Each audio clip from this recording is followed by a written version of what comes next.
Henry Wells was immensely big and tall, and as he strode into the room, he seemed to bring a part of the night with him.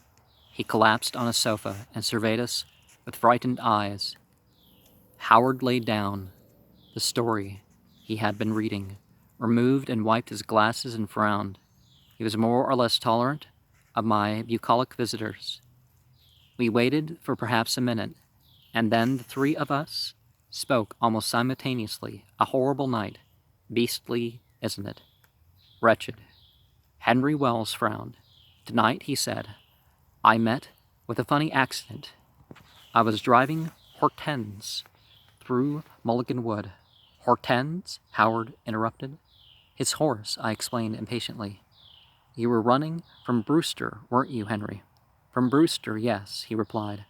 I was driving between the trees and kept a sharp lookout for cars with their lights on too bright, coming right at me out of the murk, and listening to the foghorns in the bay, wheezing and moaning.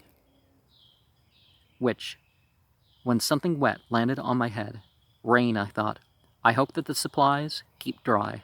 I turned round to make sure that the butter and flour were covered up, and something soft like a sponge rose up from the bottom of the wagon and hit me in the face.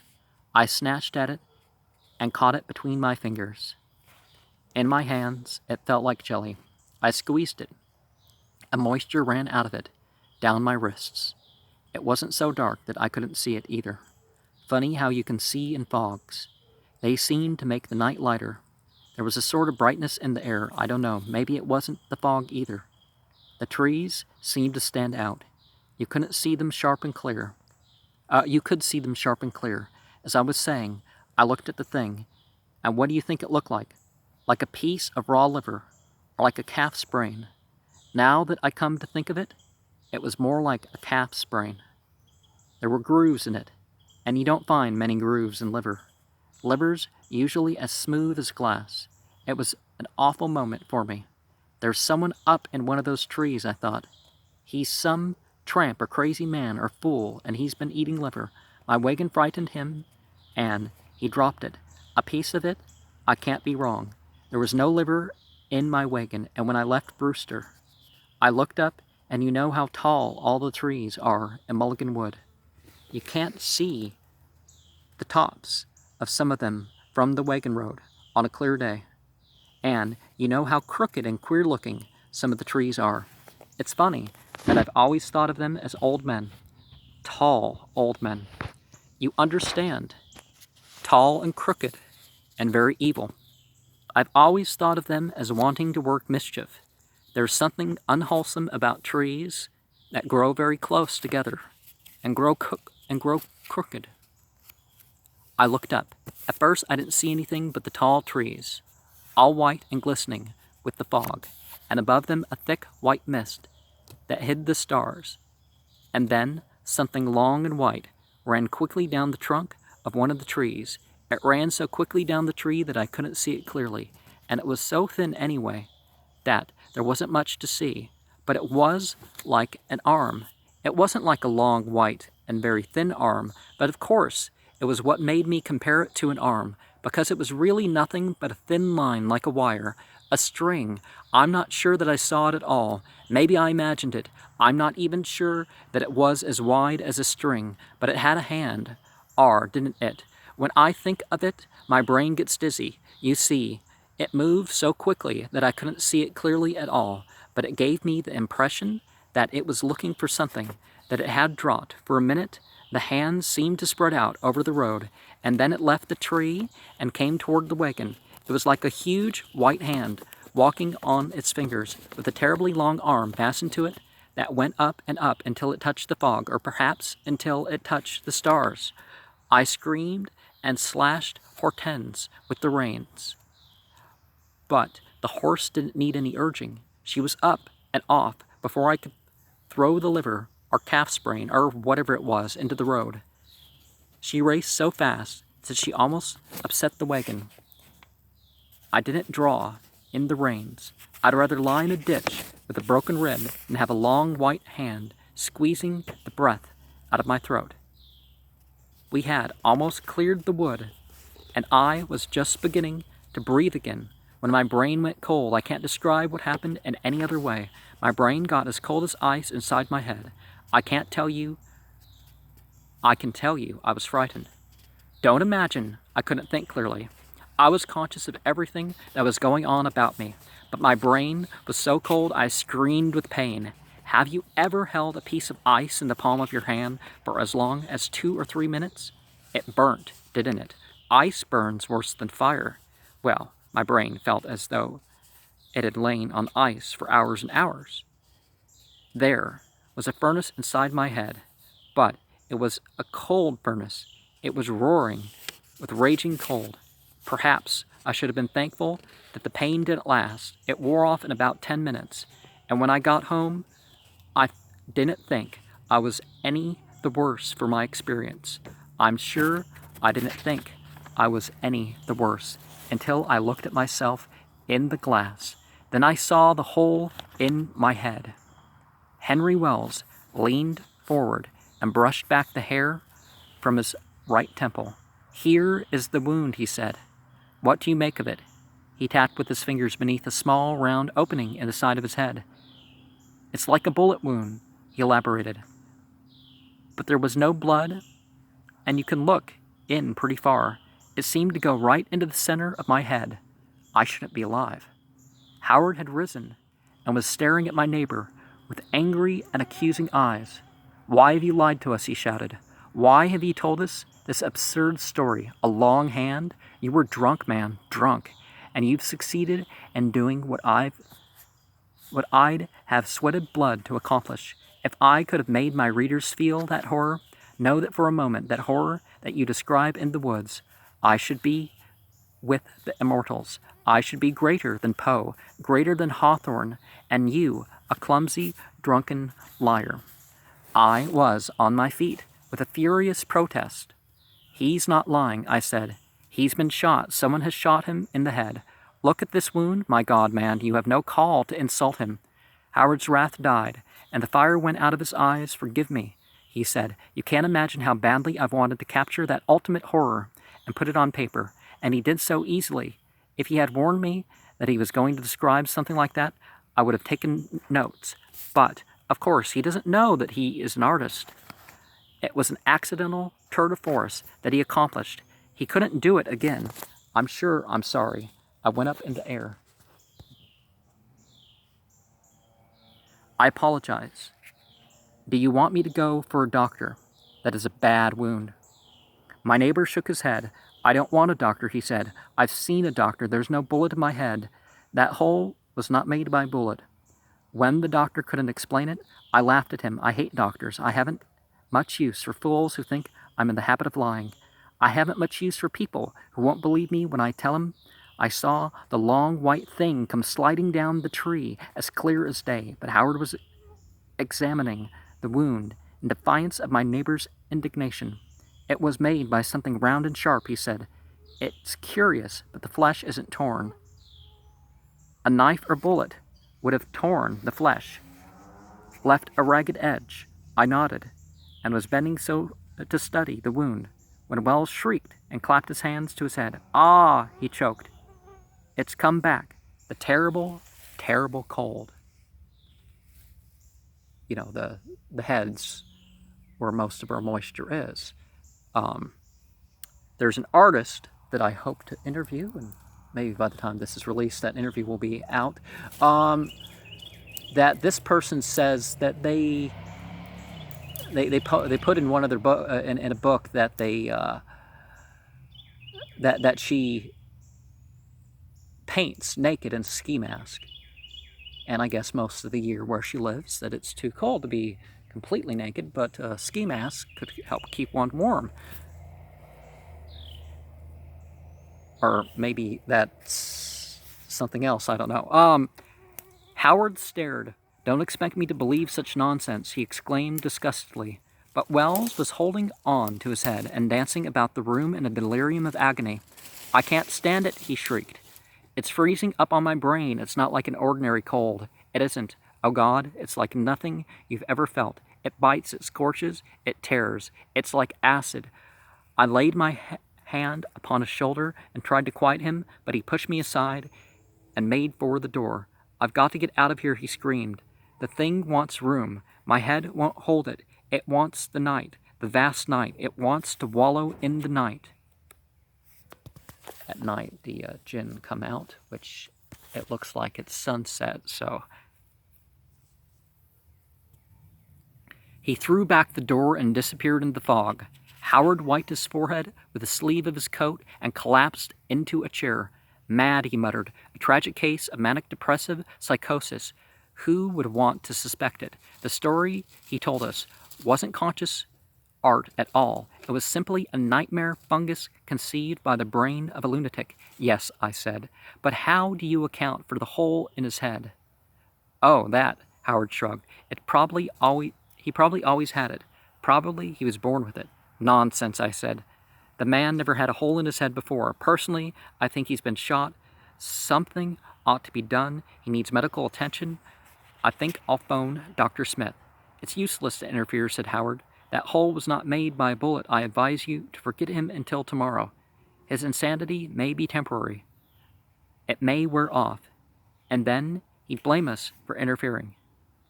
If he's still emotionally disturbed tomorrow, if he comes here again and tries to make trouble, you could notify the proper authorities. Has he ever acted queerly before?" "No," I said.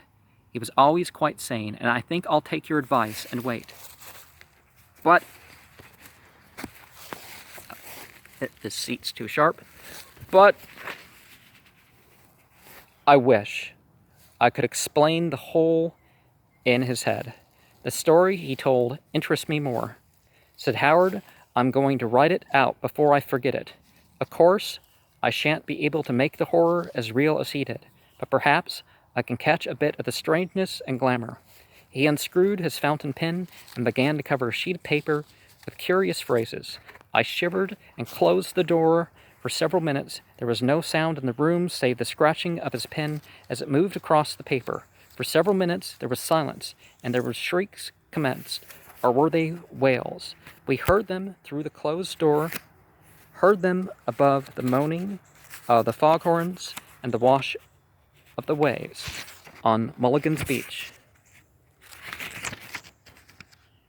We heard them above the million sounds of night that horrified and depressed us as we sat and talked in the fog-enshrouded and lonely house. We heard them so clearly that for a moment we thought they came from just outside the house. It was not until they came again and again, long, piercing wails, that we discovered in them a quality of remoteness. Slowly we become aware that the wails came from far away perhaps as Mulligan Wood. "A soul in torture," muttered Howard. "A poor damned soul in the grip of the horror I've been telling you about, the horror I've known and felt for years." He rose unsteadily to his feet. His eyes were shining, and he was breathing heavily. I seized his shoulders and shook him. "You shouldn't project yourself into your stories that way," I exclaimed. "Some poor chap is in distress. I don't know what's happened. Perhaps a ship foundered. I'm going to put on a slicker and find out what it's all about. I have an idea. We may be needed." "We may be needed," repeated Howard slowly. "We may be needed indeed. It will not be satisfied with a single victim. Think of that great journey through space, the thirst and dreadful hungers it must have known.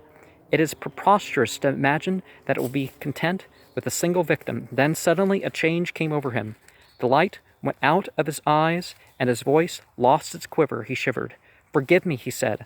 "I'm afraid you'll think I'm as mad as the yokel who was here a few minutes ago, but I can't help identifying myself with my characters when I write. I'd describe something very evil. And those yells, well, they're exactly like the yells of a man would make if... I understand," I interpreted. "But we've no time to discuss that now."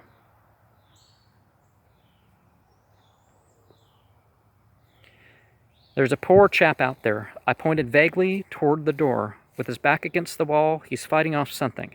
I don't know what. We've got to help him. Of course, of course. He agreed and followed me into the kitchen. Without a word, I took down a slicker and handed it to him. I also handed him an enormous rubber hat. Get onto these as quickly as you can, I said. The chap's desperately in need of us. I had gotten my own slicker down from the rack and was forcing my arms through its sticky sleeves. In a moment, we were both pushing our way through the fog. The fog was like a living thing.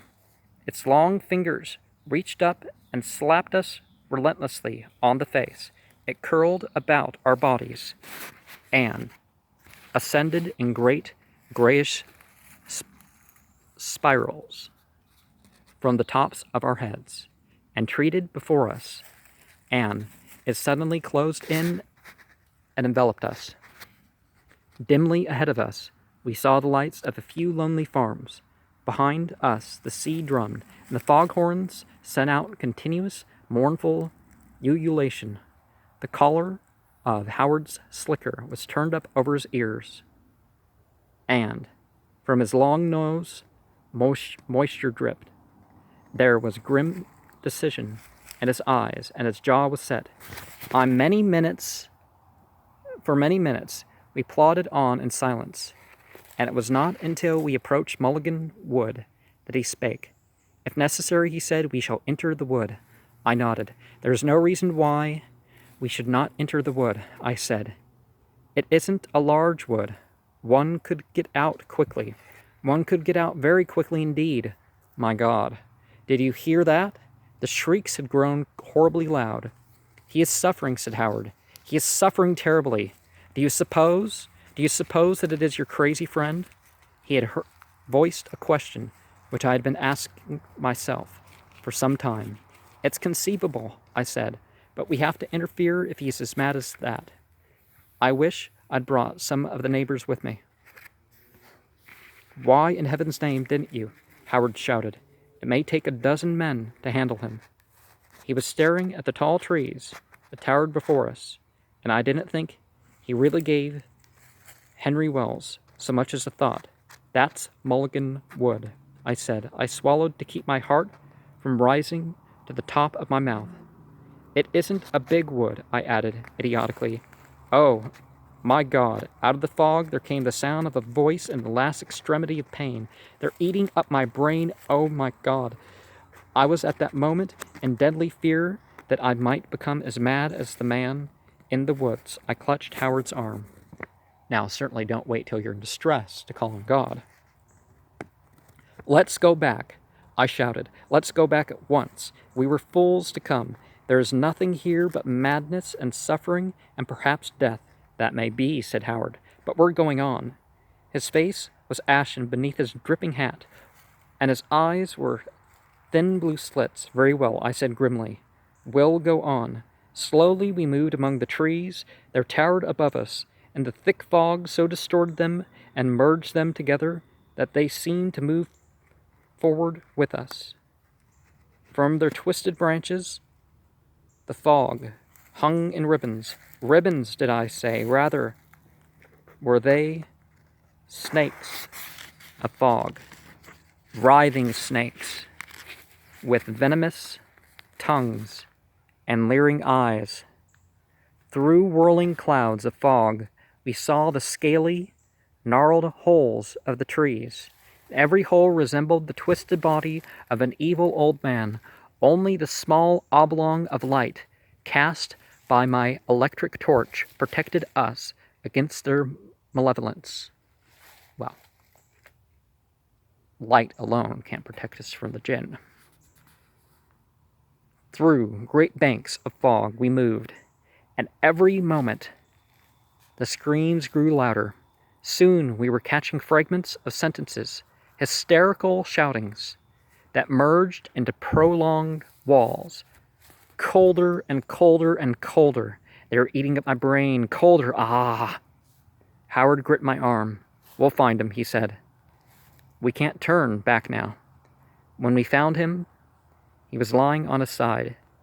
His hands were clasped about his head, and his body was bent double, the knees drawn up so tightly that they almost touched his chest.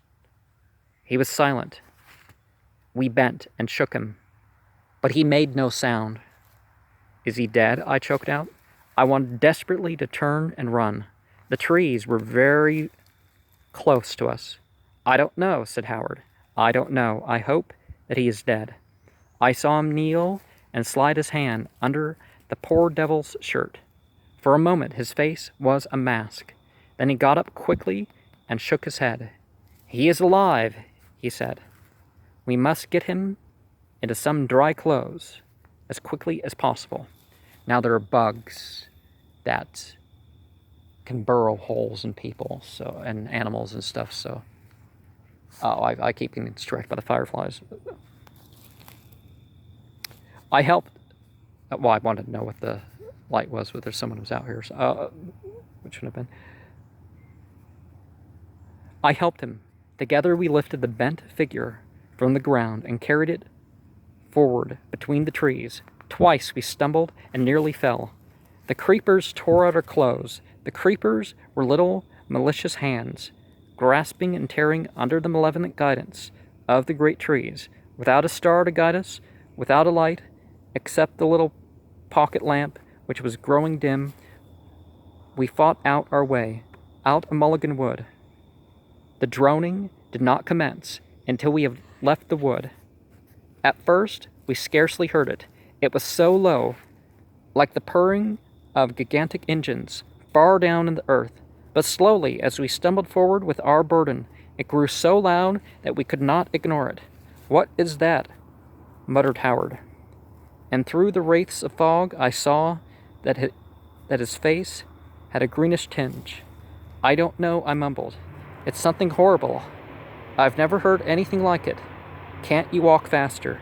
So far we had been fighting familiar horrors, but the droning and humming that rose behind us was like nothing that I had ever heard on earth. In excruciating fright, I shrieked aloud, "Faster, Howard, faster! For God's sake, let's get out of this." As I spoke, the body that we were carrying squirmed, and from its cracked lips issued a torrent of gibberish. I was walking between the trees, looking up. I couldn't see their tops. I was looking up, and then, suddenly, I looked down, and the thing landed on my shoulders. It was all legs, all long, crawling legs. It went right into my head. I wanted to get away from the trees, but I couldn't. I was alone in the forest with that thing on my back, in my head, and when I tried to run, the trees reached out and tripped me. It made a hole so that it could get in.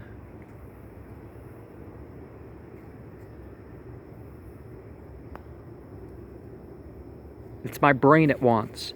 Today it made a hole, and now it's crawled in, and it's sucking and sucking and sucking. It's as cold as ice, and it makes a noise like a great big fly.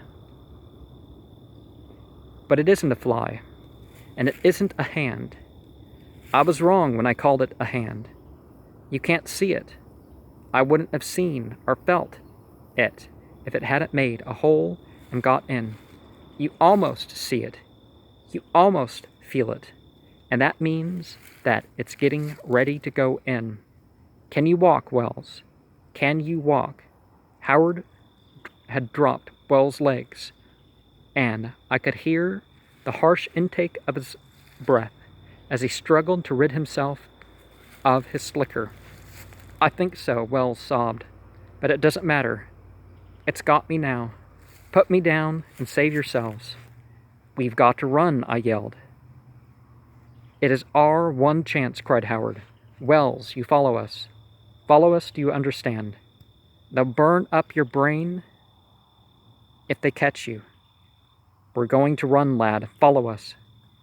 He was off through the fog. Wells shook himself free and followed like a man in a trance. I felt a horror more terrible than death. The noise was dreadfully loud. It was right in my ears. And yet, for a moment, I couldn't move. The wall of fog was growing thicker. Frank will be lost. It was the voice of Wells, raising in a despairing shout. We'll go back. It was Howard shouting now. It's death or worse. But we can leave him. Keep on, I called out. They won't get me. Save yourselves. In my anxiety to prevent them from sacrificing themselves, I plunged wildly forward. In a moment, I had joined Howard and was clutching at his arm. What is it? I cried. What have we to fear? The droning was all about us now, but no louder. Come quickly, or we'll be lost, he urged frantically. They've broken down all barriers. That buzzing is a warning. We're sensitives.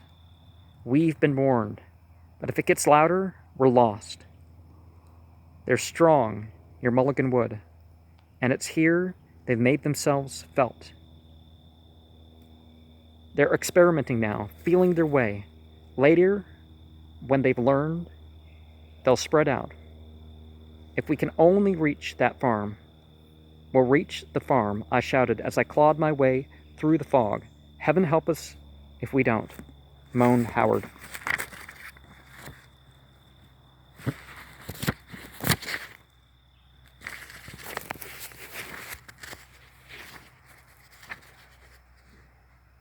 He had thrown off his slicker, and his seeping wet shirt clung tragically to his lean body. He moved through the blackness with long, furious strides. Far ahead, we heard the shrieks of Henry Wells. Ceaselessly, the foghorns moaned. Ceaselessly, the fog swirled and eddied about us, and the droning continued. It seemed incredible that we should ever have found a way to the farm in the blackness. But find the farm we did, and into it we stumbled with great cries. Shut the door, shouted Howard. I shut the door. We are safe now, I think, he said. They haven't reached the farm yet. What has happened to Wells? I gasped. And then I saw the wet tracks leading into the kitchen. Howard saw them too. His eyes flashed with momentary relief. I'm glad he's safe, he muttered. I feared for him.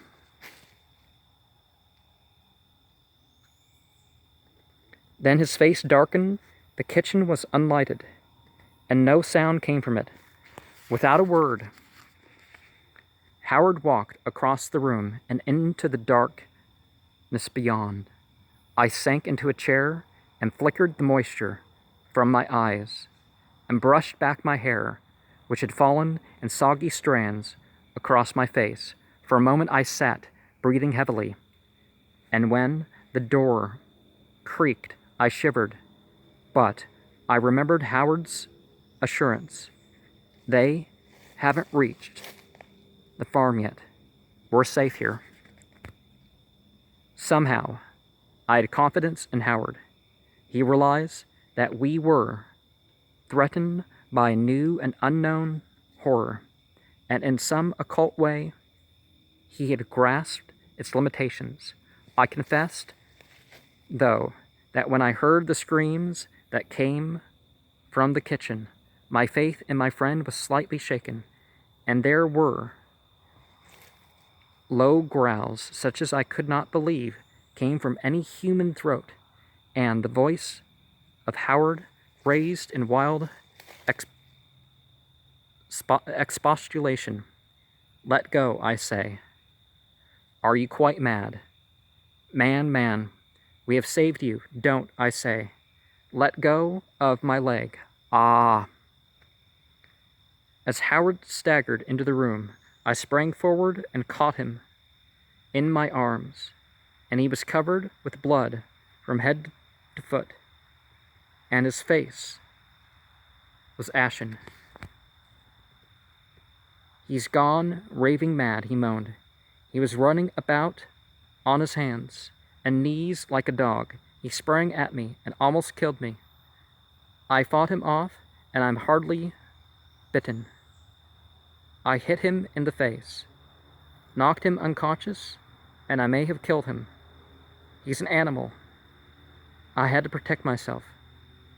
I laid Howard on the sofa and knelt beside him, but he scorned my aid.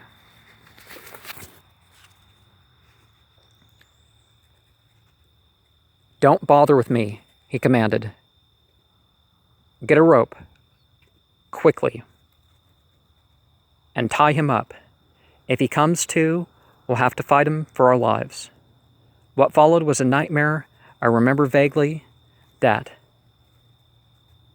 I went into the kitchen with a rope and tied poor Wells into a chair.